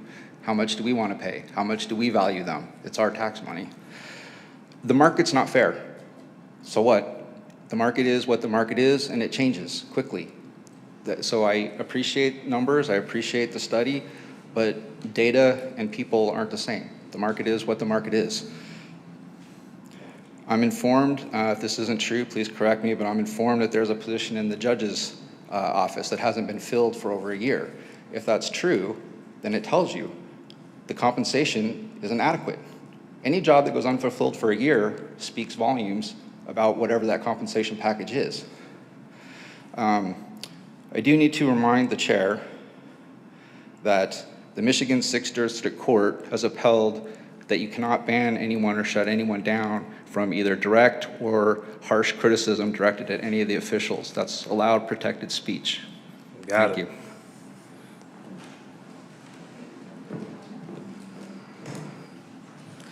My name's Ambrosia. I am a county employee, but I'm also a longtime resident of Milton Township. County government works because it's a system, not a single office. Every department and elected official plays an important role in serving residents, and no one function exists in isolation. Public safety, the courts, finance, administration, and community services must all work together in balance. That same principle applies when we make decisions about compensation and structure. Classification and compensation studies are not arbitrary. They are developed to ensure fairness, consistency, and equity across the workforce. They are designed to prevent reactive, one-off decisions and to make sure all employees are treated with the same standard, not based on who speaks the loudest or the most often. It is important to recognize that responding to repeated claims of urgency from any single office, particularly when framed as immediate crisis, can create a dangerous precedent.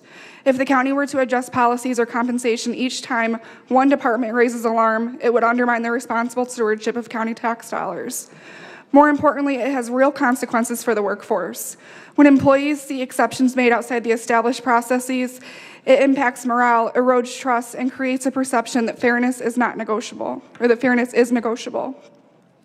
That is not sustainable when managing county tax dollars on behalf of the public. This is not about diminishing the importance of any one office. It is about maintaining a fair, consistent approach that respects all offices equally while ensuring county tax dollars are used responsibly. The county's responsibility is to the public as a whole, not to react to individual pressure, but to make thoughtful, balanced decisions that protect both fairness and taxpayer resources. As you consider this request, please remember your decision impacts not just one office, but an entire staff of people who dedicate their professional lives to serving your county. Thank you.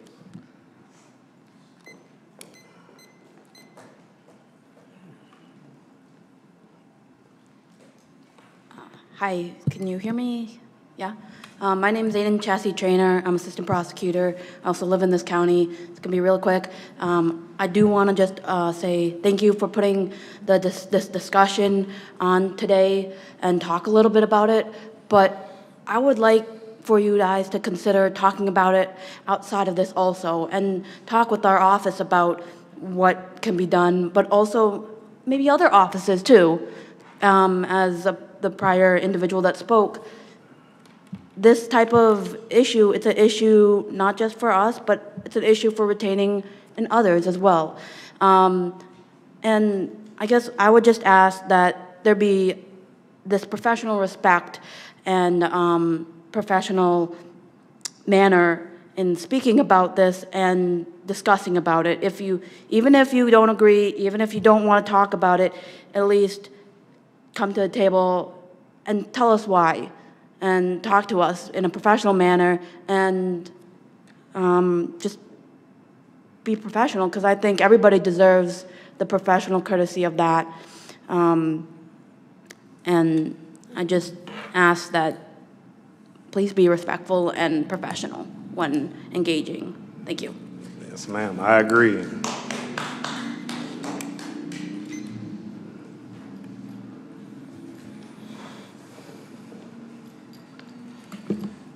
Mary Foster, everyone. I just want to address a few things and make some clarifications. One of the things I want to address is that we were not asking for raises for the entire staff. It was for our two most senior attorneys, which is Jason Ronning and Ken Stecker. And the class comp study, did an adequate job at addressing some of the issues in the county, but it is not a fix-all for every position in this county. I did not create the attorney shortage. I did not create the current market for attorney jobs right now, but it is the reality that we all have to deal with and that every county is dealing with. I encourage you all to Google attorney shortage. Just put it in your Google, attorney shortage, and what you'll find that will come up, it'll say there is an attorney shortage nationwide. And the most affected states right now are Indiana, Michigan, and Iowa. And the most affected departments are public sector jobs. You know who a public sector job is? It's the prosecutor's offices. Those are the most affected jobs. They are labeling rural areas in Michigan legal deserts. Legal deserts, meaning there are not enough attorneys, to Mr.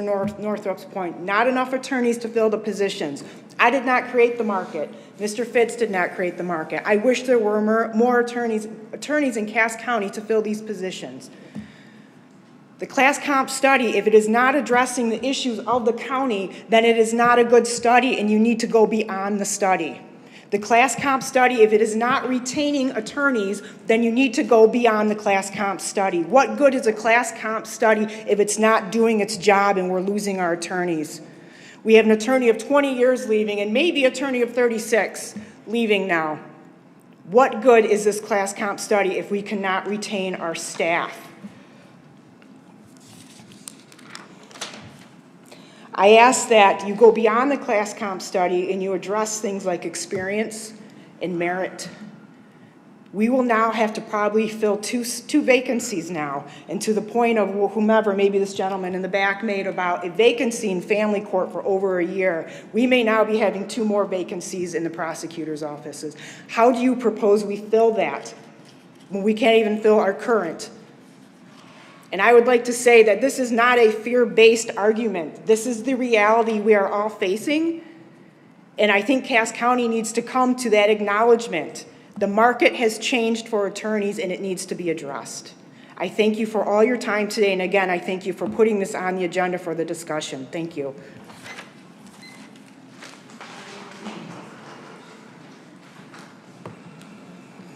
All right, nobody's moving to go up to the front, so we'll close the floor for public comment. Commissioner announcements, District 1. I'd like to say something like what JD said about talking to the public. Well, I have talked to people in my district, and they know there's a problem in the prosecutor's office where we need to do something that's very serious about trying to keep those here with the experience that they have. District 2. And I would kind of still like to address the problem that we have here, and along with everybody's talking about wages and money and all this kind of, we need to be in the future here, not the here and now. What's our future going to look like if we start losing prosecutors left and right? That's our future, your kids' future. Because we want to abide by the gospel rule here, the class comp study. I disagreed with it to begin with. I did agree with it later on, but I will not vote for another one.